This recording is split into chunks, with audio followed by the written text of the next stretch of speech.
Hello friends, welcome to our channel. Village vlogs చూస్తూ ఉన్నారు కదా. ఇప్పుడు మేము మా అమ్మమ్మ వాళ్ళ ఊరు వెళ్తూ ఉన్నాం. సో మా అమ్మమ్మ వాళ్ళ ఊరితో ఆల్మోస్ట్ బంధం తెగిపోయినట్లే. సో అక్కడ అమ్మమ్మ తాతయ్య ఇద్దరు చనిపోయారు కాబట్టి ఈ ఊరితో మాకు రుణం తీరిపోయింది. ఇక్కడ ఈ దారిని వెళ్తూ ఉన్నప్పుడు అంతా కూడా ఎంత బాగా ఉండింది అమ్మమ్మ వాళ్ళ ఇంట్లో ఉన్నప్పుడు. ఆ జ్ఞాపకాలు అవన్నీ గుర్తొచ్చేటివి. ఇక్కడ అమ్మమ్మ వాళ్ళ ఇల్లు వీడియో తీసి పెట్టా. అప్పుడు మన ఛానల్స్ అన్నీ పోయాయి కాబట్టి ఆ ఇల్లు అమ్మమ్మ వాళ్ళు ఉన్నప్పుడు ఎలా ఉండింది అనేది మిస్ అయిపోయిందనమాట. కానీ ఇప్పుడు ఏంటంటే ఇది ఆల్రెడీ మేము సేల్ చేసేసాం. చేసిన తర్వాత వాళ్ళు దీనంతా కూడా రెనోవేట్ చేశారు. రెనోవేట్ చేసిన తర్వాత ఎందుకో నాకు అస్సలు నచ్చలేదు. సో పాతకాలంలో దొంతులతో అమ్మమ్మ వాళ్ళ ఇల్లు ఎప్పుడు కళకళలాడుతూ ఉండేది. వీళ్ళన్నీ ఆ వరండాని పెద్ద పెద్ద వరండాలు ఉండేటివి, అవన్నీ రూములు చేసేసి లోపలంతా కూడా పార్టీషన్ చేసేసి నానా గందరగోళం చేసేసారనమాట. సో అందువల్ల ఏంటో అంత నచ్చలేదు. ముందైతే ఎంత బాగుండేది అని అనిపించింది. కానీ ఆ దారిని వెళ్తూ ఇల్లు చూసినప్పుడల్లా అమ్మమ్మ వాళ్ళ జ్ఞాపకాలు మెదులుతూ ఉంటాయి. అలాగే ఇప్పుడు మీరు గుడి పక్కన చూసినట్లయితే రాముల వారి గుడి పక్కన ఒక చావడిలాగా అమ్మమ్మ వాళ్ళు కట్టించారు. ఇక్కడే ఎప్పుడు కూడా రాముల వారు అంతా కూడా ఊరేగింపుకు అంతా కూడా అక్కడి నుంచే డెకరేట్ చేసుకుని ఊరేగిస్తారనమాట. ఇప్పుడు మనం వెళ్తున్నాం మనుబోలమ్మ దేవాలయంకి. ఇక్కడ ఏంటంటే నార్మల్గా ఈ ఊరి పేరు మనుబోలు. సో ఇక్కడ ఏంటంటే అమ్మవారిని మనుబోలమ్మగా కొలుస్తూ ఉంటారు.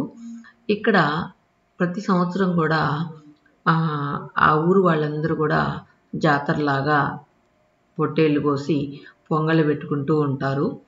ఏంటంటే పంటలు బాగా పండాలని, ఎప్పుడు వర్షాలు సకాలంలో రావాలని ప్రతి సంవత్సరం కూడా ఇక్కడ పెడుతూ ఉంటారనమాట, పొంగలు పెడుతూ ఉంటారు. కానీ మాకు ఈ ఊర్లో పొలాలు లేవు, ఇల్లు లేదు. అయినా కూడా అమ్మమ్మ వాళ్ళ ఆచారాన్ని మేము వదలలేదు. ప్రతి సంవత్సరం కూడా ఇక్కడ ఈవెన్ అమ్మమ్మ వాళ్ళ తరపున ఫ్యామిలీస్ ఇక్కడ దాదాపు ఒక 14 ఫ్యామిలీల దాకా ఉన్నాయి.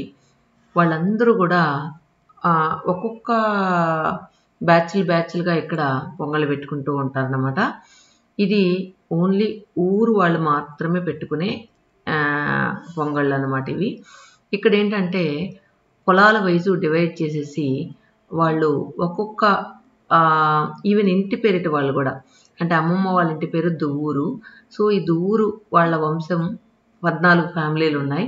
అదేవిధంగా ఒక్కొక్కళ్ళు వాళ్ళ ఇంటి పేరుని బట్టి వాళ్ళకి సంబంధించిన వాళ్ళందరూ కూడా ఒక్కొక్క భాగంగా విడిపోయి అందరూ పొట్టేళ్ళు కొనుక్కొని ఇక్కడ అందరూ ఒక్కొక్క ఇల్లు ఒక్కొక్క పొంగలు పెట్టరన్నమాట. ఒక్కొక్క ఇంటి పేరిటోళ్ళు ఒక్కొక్క పొంగలు పెట్టి అక్కడ ఏంటంటే నైవేద్యంగా పెట్టి అదేవిధంగా బలిచ్చి పొట్టేళ్ళని బలిచ్చి పొంగలు పెడుతూ ఉంటారనమాట. కానీ ఇక్కడికి వెళ్ళినప్పుడు అందరూ కలవడం సందడిగా ఎప్పుడూ ఉంటుంది. కానీ నేనైతే ఈ సంవత్సరం ఆ టైంలో ఇక్కడ ఉన్నాను కాబట్టి వెళ్ళగలిగాను. మామూలుగా దీనికోసం అయితే మనం ఎప్పుడు అంత ఇదిగా రాలేదన్నమాట. ఇక్కడ ఏంటంటే అమ్మవారికి అన్నీ ఈ 14 ఫ్యామిలీలు కలిసి అన్నీ ఒకేలా చేస్తాయన్నమాట. అంటే సపరేట్గా కాకుండా ఇందాక చెప్పుకున్నట్టు అమ్మవారికి శారీస్ తేవడం, తర్వాత అమ్మవారికి సంబంధించిన పూజకి సంబంధించిన వస్తువులు అన్నీ ఈ 14 ఫ్యామిలీలు కలిసికట్టుగా చేస్తాయి. అందరూ షేర్ చేసుకొని కలిసికట్టుగా చేస్తాయి అన్నమాట. సో అందువల్ల అమ్మమ్మ వాళ్ళు ఉన్నప్పుడు ఎలా జరిగేదో ఇప్పుడు కూడా ఈ ఊర్లో చూసారు కదా, మనుబోలమ్మ గ్రామదేవత అన్నమాట. ఈ గ్రామదేవత ఎప్పుడు కూడా ఊరి వారిని కాపాడుతూ ఉంటుందని చెప్పి ఆ ఊరి వాళ్ళ నమ్మకం. సో అమ్మమ్మ వాళ్ళు లేకపోయినా కూడా మేము వాళ్ళు చేసే పద్ధతులన్నీ కూడా ఇప్పుడు ఆ ఊర్లో చేస్తూ ఉంటాం. ఇప్పుడు అమ్మమ్మ వాళ్ళు కట్టించిన సావడి అంటాం. దానికి ఎప్పుడైనా పెయింట్స్ వేయాలన్నా, దానికి ఇంకేదైనా ఖర్చు పెట్టాలన్నా కూడా అమ్మమ్మ వాళ్ళ తరపు నుంచి అమ్మ చేస్తూ ఉంటుంది. ఇక్కడ ఏంటంటే ఈ మనుబోలమ్మ గ్రామదేవత ఎదురుగా ఇలా అందరూ ఒక్కొక్క, ఇందాక చెప్పాను కదా, అలా ఒక్కొక్కళ్ళు పెట్టిన పొంగళ్ళంతా కూడా ఇక్కడ ఆకుల్లో పెట్టి ఇక్కడ పోతిరాజు అంటారంట ఆ ఎదురుగా ఉన్న దేవుణ్ణి. ఆ పోతురాజు దగ్గర ఫస్ట్ ఈ పొంగల్ని నైవేద్యంగా ఇస్తారనమాట. ఇక్కడ వీటిలన్నీ చూస్తే ఎందుకబ్బా పెద్దవాళ్ళు ఇలాంటివి పద్ధతులు పెట్టారు, ఇలా బలి ఇచ్చేలాగా ఎందుకు పెట్టారు అని అనిపించింది. సో వాటిని తింటూ ఉంటే మనకు రుచిగా తింటూ ఉంటాం కానీ నిజంగా ఇక్కడ బలిచ్చేటప్పుడు చూసినప్పుడు అవి ఎంత ఆనందంగా ఇప్పుడు ఉంటాయో, ఒక్క నిమిషంలో వాటి ప్రాణం మనం తీసేసామే అని అనిపిస్తుంది అనమాట. అదే నాకు చాలా బాధేసింది. వాటిని నరికేటప్పుడైతే నేను చూశాను, చాలా బాధేసింది. అబ్బా ఎప్పుడు ఇలాంటివన్నీ ఆపేస్తే బాగుండు, అసలు మనం నాన్ వెజ్ తినకుండా ఉంటే బాగుండు అని అనిపించింది అనమాట వాటిని చూసిన తర్వాత. అంత బాధేసింది. కానీ మనం ఒక్కరం అనుకుంటే కాదు కదా, సో అందరూ అనుకోవాలి. ఎప్పుడు కూడా ఇలాంటివి చేయకుండా జంతువుల్ని చంపకుండా ఉంటే బాగుండు అని అనిపించింది అనమాట. కానీ ఈ మార్పు అనేది మన చేతుల్లో లేదు కాబట్టి మనంగా మారితే మిగతా వాళ్ళు వాళ్ళ ఇష్టం అనిపించింది. నిజంగా చాలా జాలేస్తుంది అన్నమాట వాటిని చూస్తే.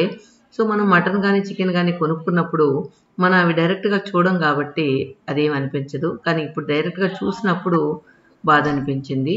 ఇక్కడ బావి చూసారా, ఈ బావి పేరు కూడా మనుబోలమ్మ బావి అన్నమాట. ఇక్కడ ఈ ఊరి వాళ్ళందరూ కూడా అప్పుడు తాగే నీళ్ళ కోసం ఇంత దూరం వచ్చి అక్కడి నుంచి బావిలో నీళ్ళు తోడుకొని ఇది మాత్రమే తాగేవాళ్ళు, వేరే ఆల్టర్నేటివ్ వాళ్ళకి లేదనమాట. సో మామూలుగా పల్లెల్లో ఎప్పుడు కూడా ఊరవతలే బావిలు ఉండేటివి, మంచినీళ్ళు బావిలు అనేవాళ్ళం. సో ఈ మంచినీళ్ళు ఊరవతల నుంచి ప్రతి ఒక్కరు కూడా తాగే నీళ్ళు అక్కడి నుంచే తీసుకొచ్చేవాళ్ళు అనమాట. ఇప్పుడంటే మన ఇంటి దగ్గరే వస్తాయి, మనం ఫిల్టర్లో పెట్టుకున్నాం, ఆర్వోలు పెట్టుకున్నాం, ఇలా మన ఇంట్లోనే ఉంటాయి కాబట్టి అంత బాధ తెలియదు.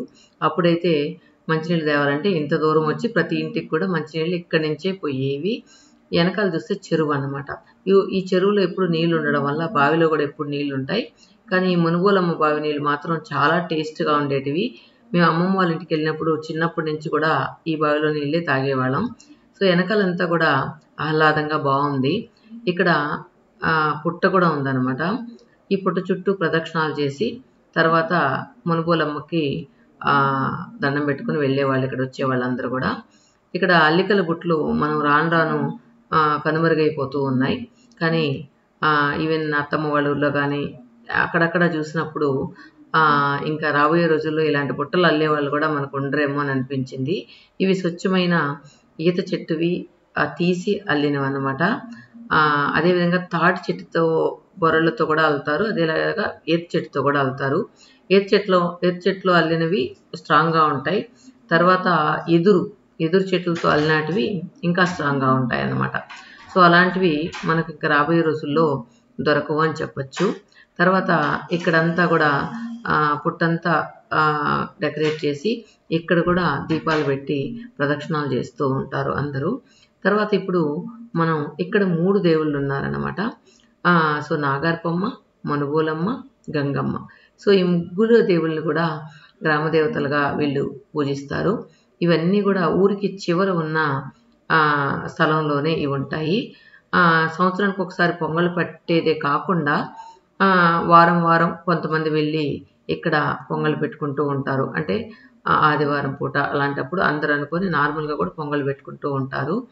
ఇక్కడ ఏంటంటే బయట వీళ్ళందరూ కూడా మా ఫ్యామిలీ మెంబర్స్ అనమాట. ఇందాక నేను చెప్పాను కదా 14 ఫ్యామిలీ మెంబర్స్ అని. వాళ్ళల్లో కొద్దిమంది ఇక్కడ ఉన్నారు, కొద్దిమంది బయట ఉన్నారనమాట. వీళ్ళందరూ కూడా గుడి లోపలికి వచ్చిన తర్వాత ఇక్కడ పొంగల్ పెట్టేసి పోతిరాజు అనే దగ్గర పొంగల్ పెట్టేసి మళ్ళీ మనుబోలమ్మ దగ్గర నైవేద్యం ఇస్తారనమాట. సో నైవేద్యం ఇచ్చేటప్పుడు కూడా అందరూ ఒకేసారి వెళ్ళరు. ఇక్కడ ఏంటంటే ఫ్యామిలీలుగా వెళ్ళి అందరూ కూడా లోపల గర్భగుడిలో పూజ చేయించుకొని వస్తారు. సో ఒక్కొక్క ఫ్యామిలీ పెట్టేసిన తర్వాత ఇంకొక ఫ్యామిలీ పెడతారనమాట. అలా ఒక్కొక్కళ్ళు 3 విస్తర్లు పెట్టి వాళ్ళు అయిపోయిన తర్వాత నెక్స్ట్ అనమాట. అలా మనుబోల్లో 7 ఫ్యామిలీలు ఉన్నాయన్నమాట. అంటే ఒక ఫ్యామిలీలో మళ్ళీ వాళ్ళ సబ్ ఫ్యామిలీలు ఉంటాయి. అలాగా అందరూ కలిసి ఇక్కడ పెట్టుకుంటున్నారు.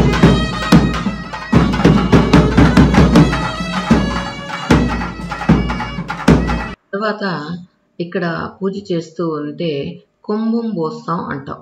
సో కుంభం పోయడం అంటే దేవుడి ఎదురుగా పెద్ద ఆకుల్లాగా పరిసి దానిలో అన్నం చాలా వండి ఇక్కడ పోస్తారు. ఇక్కడ అన్నం పోసేసిన తర్వాత చూడండి ఇక్కడ కింద ఆకులు పైన పెద్ద పంచి పరిసి తర్వాత కుమ్మం పోసిన తర్వాత బలిస్తారన్నమాట.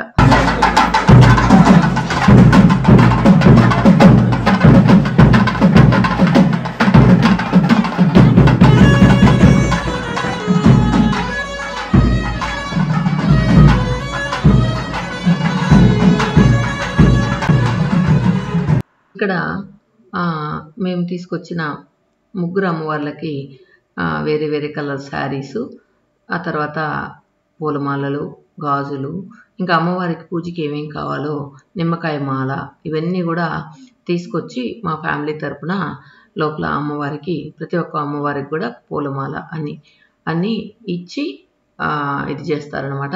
ఇక్కడ చూడండి, ఆ కుమ్మం పోసినప్పుడు ఆ కొమ్ము ఎదురుగా దేవుడు కనిపించాలి. అక్కడ ఎవరు అడ్డం లేకుండా దారంతా ఫ్రీగా ఉండేలా చూసుకుంటారు. ఇప్పుడు మన ఎదురుగా ఇప్పుడు ఒక్కొక్క పొట్టేల్ని ఇక్కడ నరుకుతూ ఉన్నారు. సో అవి నేను తీయలేదు. సో నేను డైరెక్ట్గా చూశాను కానీ వీడియో తీయలేదు. నాకు చాలా బాధేసింది. ఒకే హిట్కి పాపం తల కట్ చేసేస్తూ ఉన్నారు.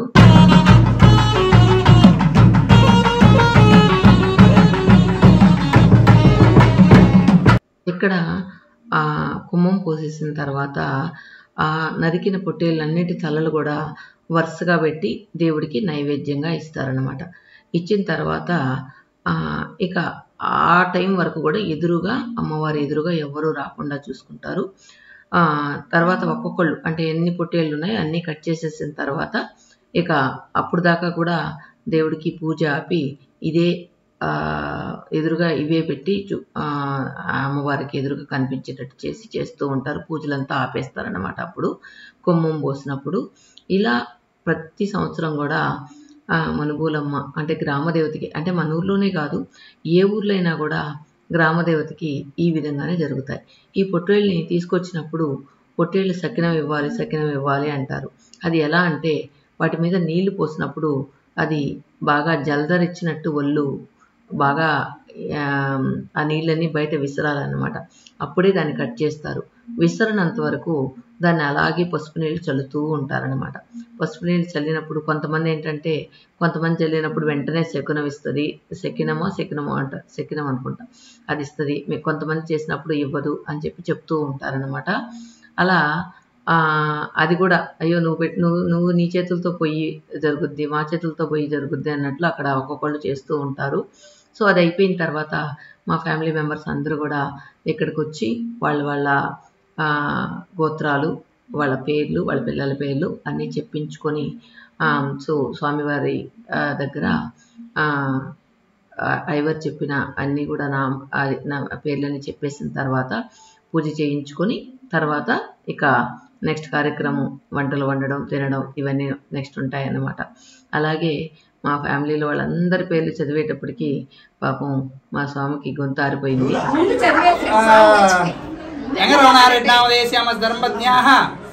సుగుణం నామదేశ్యాం సుధాకర్ రెడ్డి నామదేశ్యాం ధర్మజ్ఞా రాజేశ్వర గుజరెడ్డి నామదేశ్యాం ధర్మజ్ఞా కుసుమమ్మ నామదేశ్యాం సుబ్బారెడ్డి నామదేశ్యాం ధర్మజ్ఞా ప్రసన్నమ్మ నామదేశ్యాం శ్రీహరెడ్డి నామదేశ్యాం హేమలతా నామదేశ్యాం.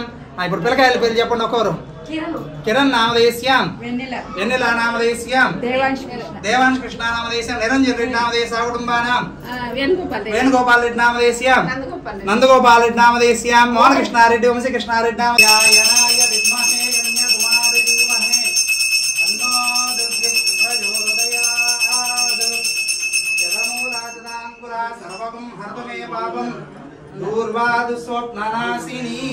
ఇలా అన్నమాట. పూజ అయిపోయిన తర్వాత అమ్మ వాళ్ళు ఏంటంటే రాగానే మేము దర్శనం చేసుకున్నామని పక్కన ఉన్నారు.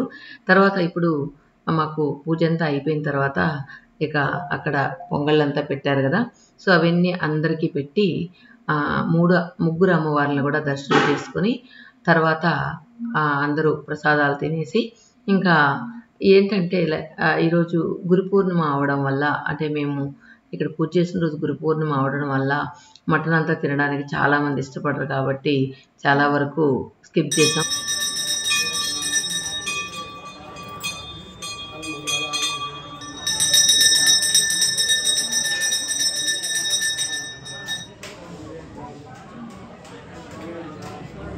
అన్నమాట మా అమ్మమ్మ వాళ్ళ ఊర్లో జరిగిన సందడి.